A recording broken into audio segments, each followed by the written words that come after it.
My fiancé canceled our engagement party last minute. It's just not Instagram worthy enough. I said, I understand. Then I threw the party anyway, as my dodged a bullet celebration. The photos of me dancing with all the single women she'd uninvited made her realize what Instagram worthy actually looked like. I, 29 male, am sitting in what was supposed to be our engagement party venue right now, surrounded by empty champagne bottles and the best people in my life. But let me back up. Meredith, 27, and I got engaged 4 months ago. Classic proposal. Her favorite restaurant, ring hidden in dessert, the works. She said yes, cried happy tears, immediately posted 17 different angles of the ring on Instagram. Got 800 plus likes. Should have been my first red flag that she spent more time photographing the ring than looking at me. But love makes you stupid, right? We planned the engagement party for months. Well, correction. I planned it while she vetoed things for not being aesthetic enough. Finally settled on this gorgeous rooftop venue downtown. Not cheap. We're talking $8 for the space, catering, open bar for 80 people. Split the cost 50-50, since we both work decent jobs. I'm in IT consulting, she's in PR. 3 days ago, Thursday afternoon, I'm confirming final head count with the caterer when Meredith calls. Babe, we need to talk about Saturday. My stomach dropped. What about Saturday? I've been thinking, the venue just isn't giving what it needs to give, you know? The lighting is all wrong for photos, and honestly, some of the people you invited aren't really photogenic, like your college friends, and your cousin Deb with the... She made a vague gesture I couldn't see over the phone but understood, meant weight problem. Are you seriously suggesting we uninvite people based on their looks? Not uninvite, just postpone. Until we can find somewhere more upscale. The Rosewood Hotel has this incredible ballroom with crystal chandeliers, very old money aesthetic. Meredith, the party is in 48 hours. People have flights booked. I know, but think about it. We only get one engagement party. The photos last forever. Do you really want to look back in 20 years at some basic rooftop with mediocre string lights? Those string lights cost $1,200 to install. Exactly. For $1,200, they should look like stars, not something from someone's backyard barbecue. I already called the venue. They said we can get a 60% refund if we cancel by tonight. You already called them? I'm being practical. Look, just tell everyone there was a family emergency. We'll reschedule for spring when we can do it right. I sat there, phone in hand, staring at my laptop screen showing 80 confirmed RSVPs. My buddy Jerome flying in from Seattle. My grandmother taking her first flight in a decade, all for a party that wasn't Instagram-worthy enough. You know what? You're right, I said calmly. I'll handle everything. Really? Oh babe, I knew you'd understand. This is why I love you. You get that some things are more important than our friends and family. Got it. I'll take care of it all. She missed the tone completely. Perfect. Can you text everyone? I don't want to deal with the drama. Oh, and maybe don't mention the real reason. Just say venue issues or something. After we hung up, I sat there for maybe 10 minutes. Then I opened my laptop and started typing a group email. Subject, important update, engagement party, this Saturday. Hey everyone, just wanted to let you know there's been a change of plans regarding the engagement party. Meredith has decided the venue isn't Instagram-worthy enough and wants to postpone indefinitely. However, since you've all made plans and I've already paid for everything, I'm throwing a party anyway. Same time, same place, same open bar. Just a different theme. It's now my dodged a bullet celebration. Dress code, whatever makes you feel good. Photogenic not required. See you Saturday. Then I did something petty. I texted Meredith, all handled, everyone's been notified. She replied with 3 heart emojis and, you're the best. Yeah, we'll see about that. Update 1, holy hell, I didn't expect this to blow up. To everyone asking, yes, this is real, and yes, the party happened last night. But first, let me tell you about Friday. Meredith found out about the email around 2 p.m. when her sister Astrid called her screaming. I was at work, phone on silent, when apparently Meredith tried calling me 23 times. Finally, she showed up at my office. Security called up. There's a Miss Meredith here, says it's an emergency. I had them send her up. She stormed into our break room where I was casually eating a sandwich. What the hell did you do? Notified everyone, like you asked. You told them I canceled because of Instagram? I told them the truth. You said the venue wasn't Instagram worthy and the guests weren't photogenic enough. Was I supposed to lie? Yes. My grandmother called me shallow, my own grandmother, and my bridesmaids group chat is literally attacking me right now. I pulled up the chat on her phone that she shoved in my face. It was beautiful. Seriously, Mur? I wasn't photogenic enough? I bought a $300 dress for this. Wait, did you actually say the venue wasn't good enough for photos? That venue is gorgeous. Girl, this is not it. They'll get over it, Meredith said, snatching her phone back.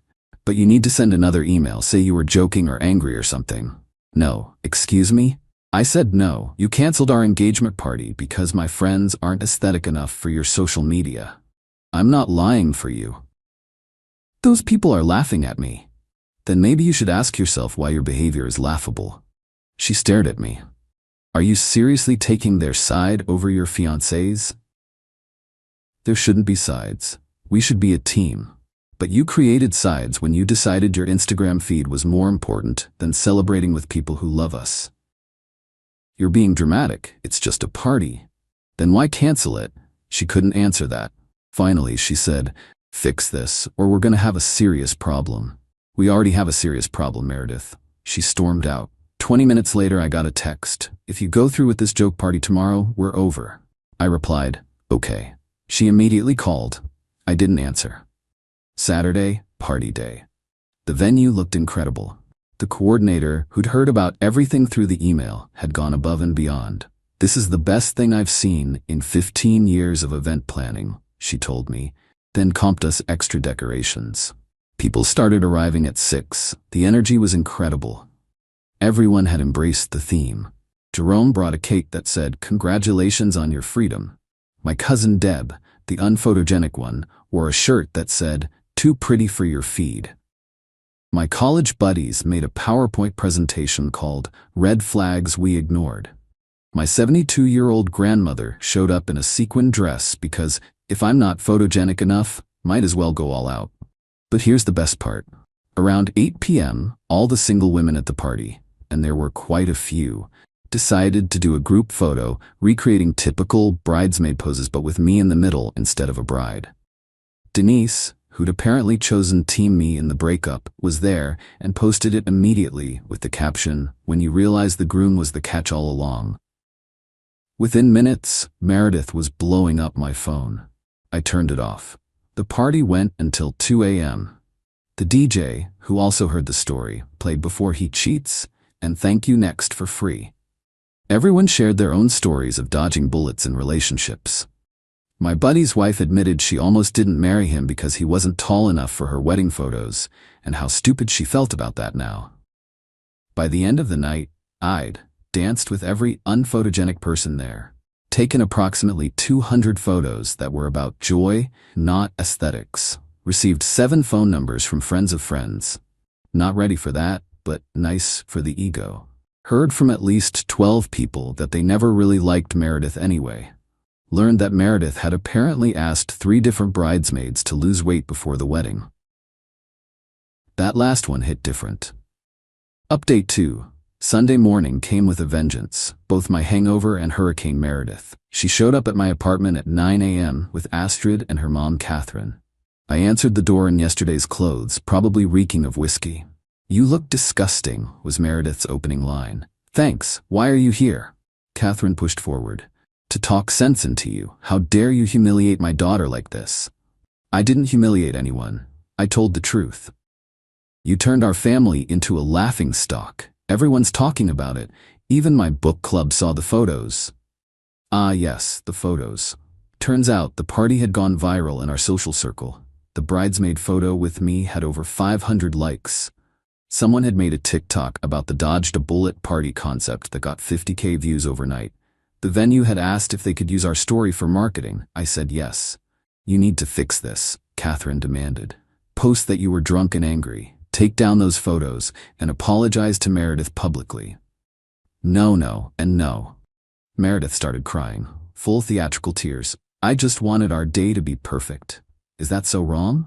"Perfect for who? You uninvited my cousin because of her weight. You called my college friends unphotogenic. I never said uninvite, I said postpone. Until when? Until they got plastic surgery. Astrid jumped in.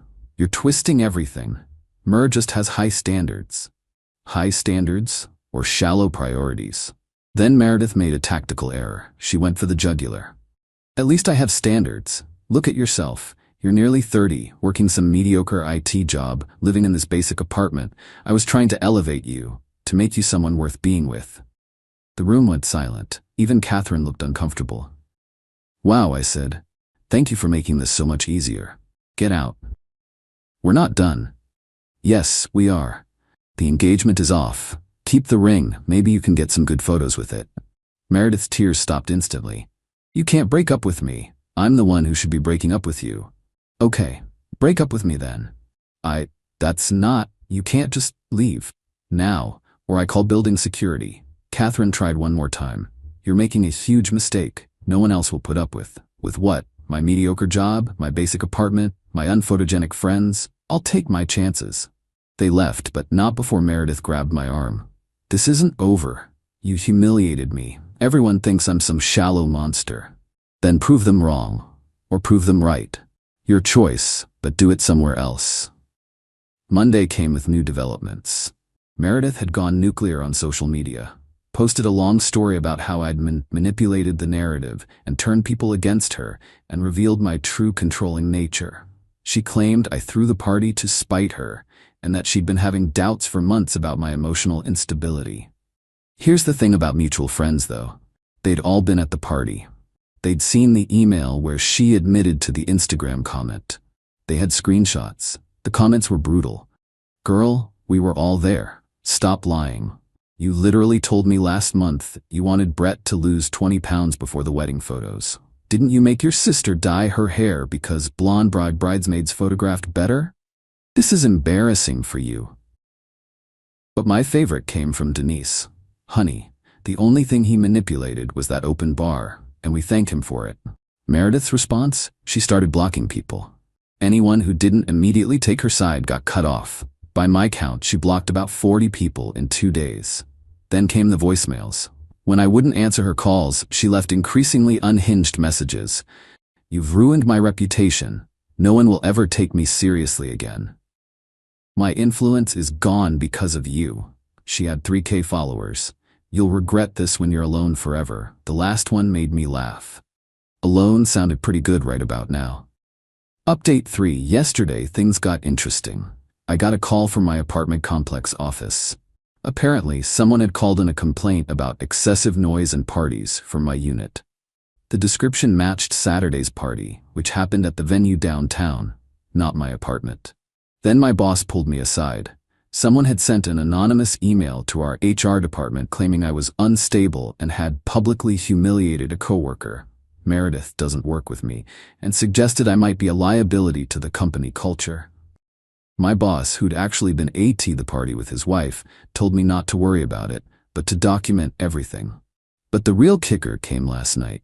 Meredith's dad, Robert, who'd been suspiciously quiet through all this, texted me. Can we talk? Man to man? I agreed to meet him for coffee this morning. Robert's always been reasonable, so I figured why not. He showed up looking tired. I'm gonna cut to the chase. Meredith wants to sue you for the deposits she put down for the venue. She got a 60% refund when she canceled. I paid for the rest to keep the party going. She says that money was supposed to go toward the new venue. What new venue? She never booked anything. I have texts where she says she wants to postpone indefinitely. He sighed. Look, I know my daughter. I know she can be particular. But this has gotten out of hand. She's talking about defamation, emotional distress, all sorts of legal nonsense. She publicly admitted she canceled because the venue wasn't good enough for photos. That's not defamation, it's her own words. You didn't have to broadcast it to everyone. She asked me to lie to 80 people who'd made plans. I chose honesty. Robert stared into his coffee. Between you and me, Catherine and I never liked how Meredith treated you. The constant criticism, the demands, the way she'd embarrass you in front of people. We hoped marriage would mature her. Marriage doesn't fix people, Robert. No, I suppose it doesn't. He paused. The legal threats are empty. I've told her we won't pay for a lawyer for this nonsense. But she's spiraling. Fired her social media manager because the girl liked one of the party photos. Demanded Astrid cut off anyone who went to your party. She's burning every bridge she has. That's not my problem anymore. No, it's not. But can I ask you something? Was there someone else? Is that why you threw the party? To show off some new girlfriend? I showed him my phone. Look at the party photos. Do you see me with any particular woman? I danced with grandmothers, cousins, friends' wives. This wasn't about revenge or showing off. It was about choosing to celebrate with people who actually care about me, not their Instagram feed. He nodded slowly. You're better off without her. I'm starting to see that. As we left, he shook my hand. For what it's worth, the party looked fun. Catherine was furious she wasn't invited. She would have been if her daughter hadn't canceled it for being insufficiently photogenic. This morning, I woke up to find out Meredith had done something truly special. She'd created a Facebook event for a real engagement party scheduled for next month at the Rosewood Hotel, the one with the crystal chandeliers. She'd invited everyone from our original party. The responses were comedic gold. Will we need headshots to qualify for entry? Is there a BMI requirement? Can't make it. I'll be at my Too Ugly for Instagram support group. Will there be a photogenic test at the door? The event was deleted within 2 hours. Final update. It's been 2 weeks since the party heard round our social circle, and I figured I owed you all a conclusion. Meredith made one last attempt at, I don't even know what to call it. Reconciliation? Revenge? Desperation?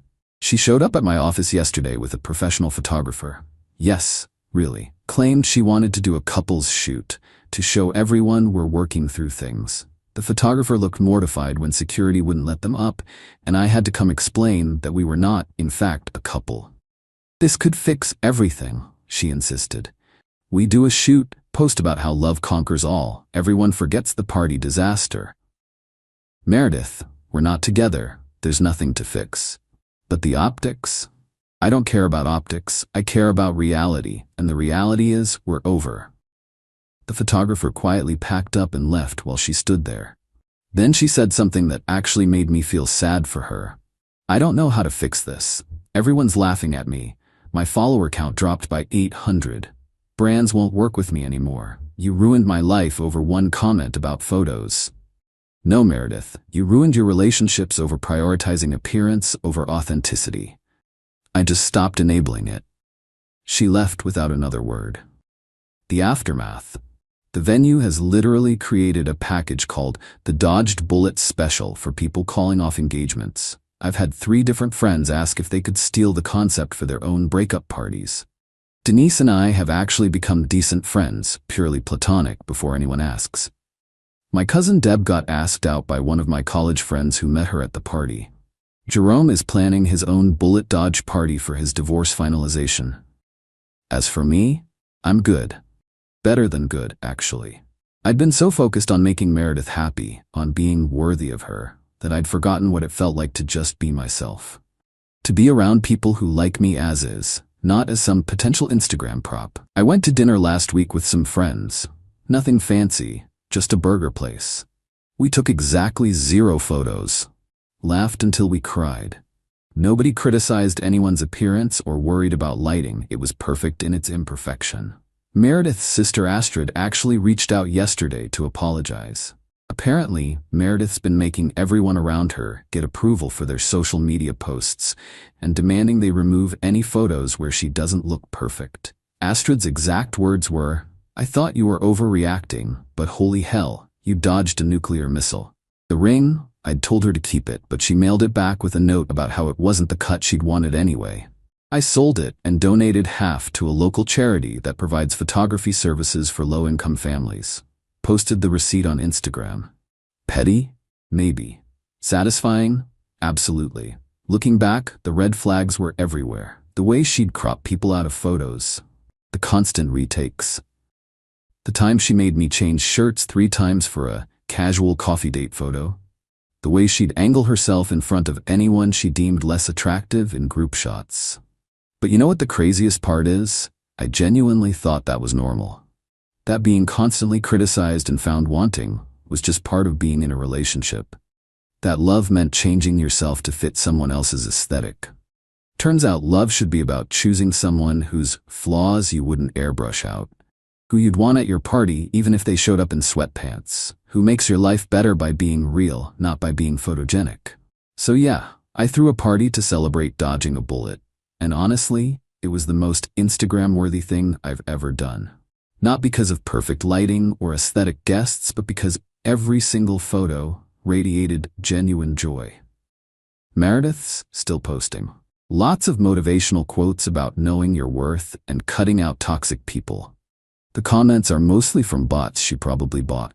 Meanwhile, the photos from our party are still being shared, tagged with Dodged a Bullet Party. Oh, and my grandmother? She's informed me she expects an invitation to my next not-wedding party. Already has her outfit planned. Worth every penny of that venue deposit. Thanks for following along, Reddit. May all your parties be filled with beautifully unphotogenic people who actually give a damn about you.